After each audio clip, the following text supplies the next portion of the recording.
Ciao a tutti e benvenuti per questo nuovo video. Prima di iniziare voglio ricordare che questo canale è destinato a pensatori liberi, a persone di mente aperta e interessate a conoscere, alle quali nel mio piccolo sarò ben lieto se potrò dare elementi e spunti di riflessione personale. Ognuno poi deciderà cosa tenere, cosa buttare e cosa invece magari approfondire personalmente nel caso di argomenti sui quali dovesse riservare alcuni dubbi. Non è assolutamente mia intenzione indottrinare alcuno verso culti alternativi. Chi si sentisse disturbato dagli argomenti trattati è ovviamente liberissimo di buttare alle ortiche ogni mia singola parola. Ma ora addentriamoci nella tematica di oggi. Prima di affrontare i temi più cruciali della religione che approfondiremo nei prossimi interventi, oggi avevo pensato di fare un excursus su qualcosa che abbiamo anticipato nel precedente video sull'Epifania. Accennavamo infatti alla tripla congiunzione in pesci del 7 a.C., ma vediamo quindi oggi di capire che cosa significa la tripla congiunzione in pesci e in particolare quali sono le relazioni tra Gesù e il simbolo dei pesci. Sono noti a tutti i 12 segni zodiacali che scandiscono tutto l'anno. Ebbene, gli stessi segni sono riferiti anche a periodi molto più lunghi, che sono chiamati ere astrologiche. Ogni era astrologica è contraddistinta da un particolare segno zodiacale. Questo è basato sul fatto che il giorno dell'equinozio di primavera il Sole sorge allineato con una particolare costellazione che non è sempre la stessa. Il cielo infatti si sposta di circa 1 grado ogni 72 anni, traslando via via nei secoli e nei millenni le costellazioni allineate col sorgere del Sole in quel particolare giorno. Questa traslazione è dovuta a un fenomeno particolare che si chiama precessione degli equinozi, che molti di voi probabilmente già conosceranno. Per spiegarla in modo semplice, considerate che l'asse terrestre non è fisso, ma ha un'oscillazione conica che possiamo paragonare a quella che vedreste su una trottola nel momento in cui perde velocità e sta per fermarsi e sta per cadere, e allora l'asse inizia ad oscillare, a disegnare una sorta di cono. Ebbene, questa oscillazione dell'asse terrestre rispetto alla volta celeste comporta la continua traslazione delle costellazioni zodiacali. Il periodo totale di oscillazione dell'asse è di circa 25.700 anni. Per convenzione, quindi, dividendo questi 25.700 anni per i 12 segni zodiacali, si hanno 12 ere astrologiche, delle quali ognuna ha la durata di circa 2140 anni. Noi siamo abituati a elencare in una certa sequenza i vari segni zodiacali durante lo svolgersi dell'anno. Siccome però il moto precessionale è retrogrado rispetto a questo, i segni delle costellazioni e quindi delle ere astrologiche si proporranno in ordine inverso. Quindi mentre durante il corso dell'anno passiamo dal segno dei pesci a quello dell'Ariete e successivamente a quello del Toro, per quanto riguarda le ere astrologiche parliamo esattamente dell'opposto. Si passa dal Toro all'Ariete per poi arrivare ai pesci, all'Acquario e così via. Nonostante parliamo di un fenomeno lentissimo, per cui una persona nell'arco dei suoi 72 anni di vita avrebbe potuto vedere solo lo spostamento di 1 grado della costellazione, gli antichi conoscevano molto bene questi effetti del moto precessionale e avevano, divinizzato quello che era il simbolo del segno riferito a quella era, a quel periodo. Ecco allora che durante l'era astrologica del Toro, che va circa dal 4000 a.C. al 1800 a.C., molte culture hanno iniziato ad adorare il Toro, realizzando simboli, sculture e cerimonie atte a celebrare appunto tale divinità. Stiamo parlando del Bue Apis per gli Egizi, oppure il periodo nel quale nasce il mito del Minotauro e si sviluppa il simbolo del Tau, che rappresenta proprio la testa del toro con le corna. Il toro viene quindi rispettato e adorato proprio come una divinità. Successivamente, quando dopo il 1800 a.C. si passa all'era dell'Ariete, allora viene a cadere il culto del toro. Iniziano cerimonie dove viene rappresentata l'uccisione del toro e si inizia ad adorare appunto l'ovino, cioè l'ariete o l'agnello. Questo è il periodo nel quale ci troviamo con Mosè, dove infatti ricorreva il culto dell'agnello. Un chiaro esempio della divinità rappresentata dal toro lo troviamo nell'incredibile episodio della costruzione del vitello d'oro da parte degli israeliti.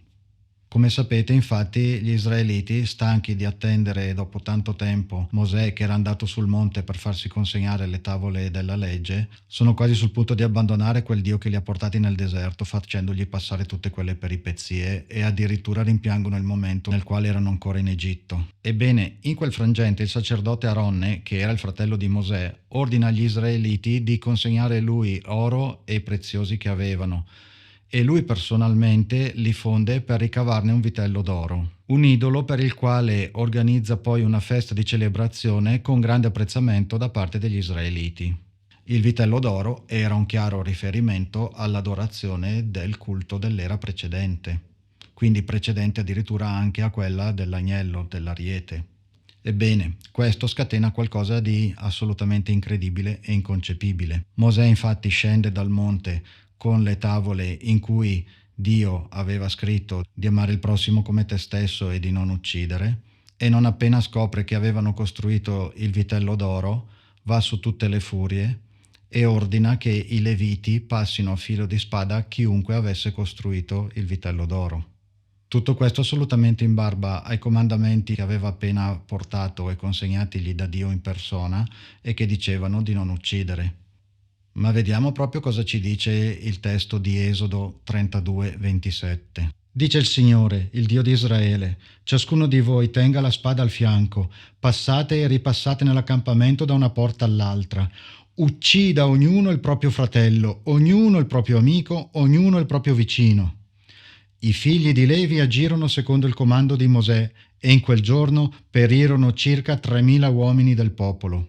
Ebbene, quindi, il giorno stesso in cui Mosè porta i comandamenti che dicono di non uccidere, lui stesso ordina che tra di loro si uccidano e ne muoiono ben 3.000 per un motivo legato alla costruzione del vitello d'oro che era stato fabbricato dal loro sacerdote, Aronne, il fratello di Mosè. Quindi chi è stato punito non è stato il mandante, cioè Aronne, al quale non è successo assolutamente nulla. Quindi non avevi alternative, o seguivi Dio o altrimenti potevi essere violentemente ucciso dal tuo amico o addirittura dal tuo fratello. I principi di misericordia, amore e perdono sono brutalmente sopraffatti da quelli di intolleranza, violenza e sterminio. Gli infedeli andavano assolutamente eliminati, uccisi anche con violenza, cosa che ci riporta anche alle più recenti cronache degli attentati terroristici delle guerre di religione. Ciò che emerge con evidenza è che coloro che non credevano più ciecamente in Yahweh e Elohim erano diventati un peso, e l'escamotage architettato da Aronne non è servito altro che per liberarsene. Ma dopo questo approfondimento torniamo alle nostre ere.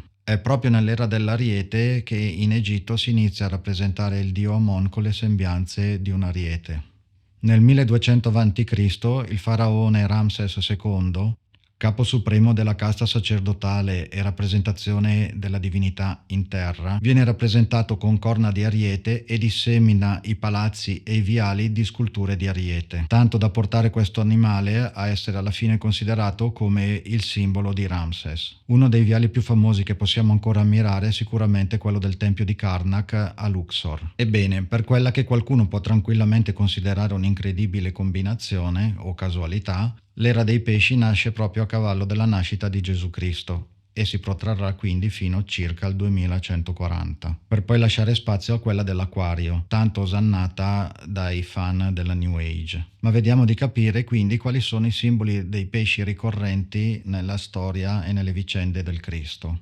Abbiamo detto appunto che la sua nascita coincide esattamente con la nascita dell'era astrologica dei pesci. I Vangeli ci dicono che recluta i suoi seguaci presso il villaggio di pescatori. Lui stesso moltiplica i pesci. Viene considerato un pescatore di uomini e incarica a Pietro di diventare il nuovo pescatore di uomini. È stato in grado di realizzare una pesca miracolosa nel momento nel quale il pesce scarseggiava. Questo è proprio un simbolo di come lui abbia portato i pesci dove non c'erano. Ma vi è un altro aspetto curioso e interessante.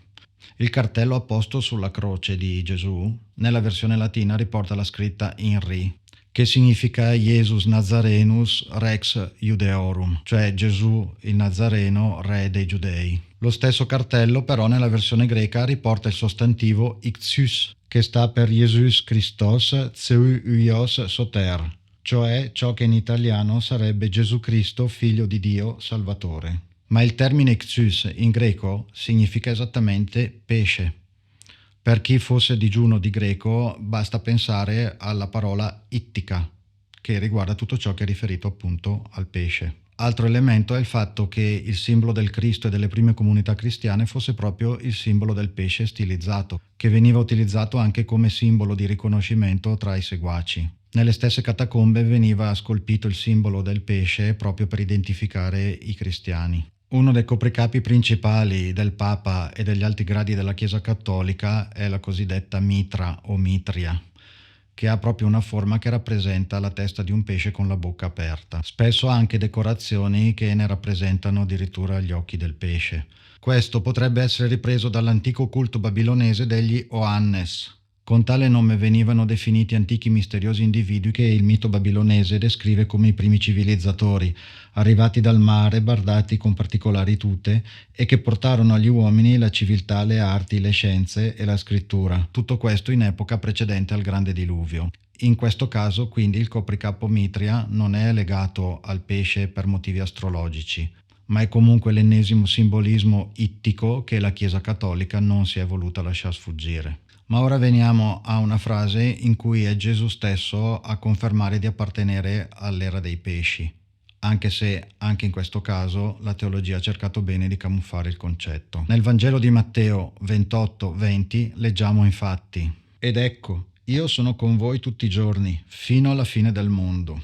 Queste parole che Gesù avrebbe pronunciato preannuncerebbero una fine del mondo, prima della quale il Messia garantisce la propria presenza al fianco dei credenti. Se però leggiamo la versione originale greca del Vangelo di Matteo, scopriamo che le cose stanno in modo nettamente diverso. Kai due go metzumon emi pasas tas emeras eos tes synteleias tu aionos. La frase termina con tes synteleias tu aionos, che tradotto letteralmente significa la fine del eone. Aionos, infatti, è il nome greco di eone. Ebbene, il termine eone, che è stato tradotto liberamente dalla Chiesa con mondo, ha in realtà il significato di era, periodo, come riporta la stessa enciclopedia Treccani.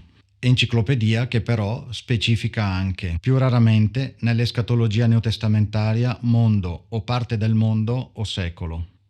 Ecco allora che ci troviamo di fronte all'ennesima applicazione del trucchetto teologico per il quale vengono modificate le traduzioni per poter dare il significato e la valenza desiderata a mantenere il messaggio della religione del Cristo, basandosi su concetti che sono totalmente diversi da quelli che sono scritti effettivamente nei testi originali. La teologia cristiana, infatti, sottolineando il fatto che Gesù Cristo accompagna i credenti e i suoi figli fino alla fine del mondo, non avrebbe mai potuto parlare di eone, che in realtà era una cosa ben specifica riferita all'astrologia e addirittura a una divinità.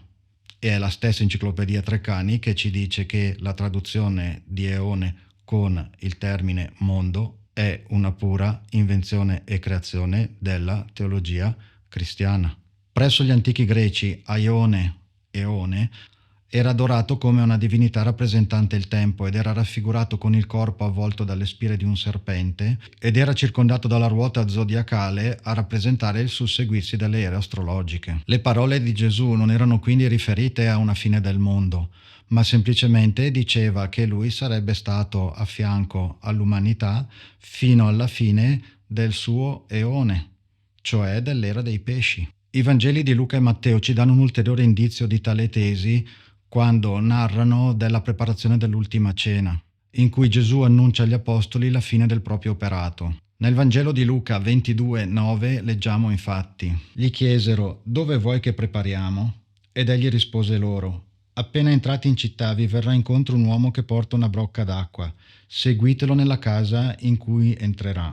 In un'ottica fideistica cristiana, un uomo qualsiasi che porta una brocca d'acqua non ha nessuna valenza o significato particolare, e nemmeno si comprende il motivo di una così precisa descrizione di un personaggio tanto anonimo e insignificante. Questa figura assume invece una grande valenza se la si considera in un'ottica astrologica, che spiegherebbe perfettamente il motivo di tale dettagliata descrizione del Vangelo. L'uomo con la brocca in spalla non è altro che la conosciuta descrizione dell'acquario, cioè, guarda caso, proprio il segno astrologico che segue quello dell'era dei pesci.